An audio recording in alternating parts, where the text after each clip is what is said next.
সীতা কেন তুলসী গাছকে অভিশাপ দিয়েছিলেন? পুরাণ অনুযায়ী তুলসী দেবী ছিলেন এক পবিত্র ও মহাসতী নারী। তার পূর্ব নাম ছিল বৃন্দা। তিনি ছিলেন অসুররাজ জলন্ধরের স্ত্রী। স্বামীর প্রতি তার অগাধ বিশ্বাস ও সতীত্বের শক্তিতেই জলন্ধর অজেয় হয়ে উঠেছিলেন। দেবতারা বহু চেষ্টা করেও জলন্ধরকে পরাজিত করতে পারছিলেন না।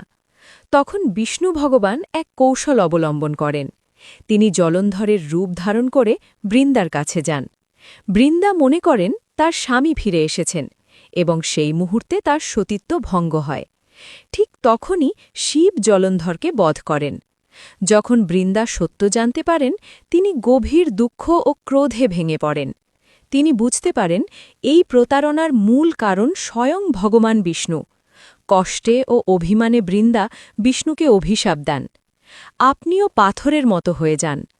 এই অভিশাপেই বিষ্ণু শালগ্রাম শিলারূপে পরিণত হন।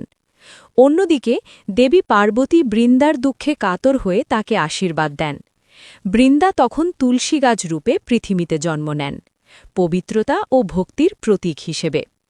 তবে সীতা মাতা, যিনি লক্ষ্মীর অবতার, রামায়ণকালে বনবাস থাকার সময় একদিন তুলসী গাছকে বলেন, তুমি প্রতারণার সাক্ষী হয়েছিলে, তাই আমার জীবনে দুঃখ নেমে এসেছিল।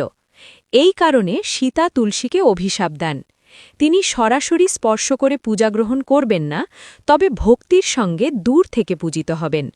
এই জন্যেই আজও তুলসী গাছকে অত্যন্ত পবিত্র মনে করা হয়, কিন্তু কিছু বিশেষ নিয়ম মেনে তার পূজা করা হয়।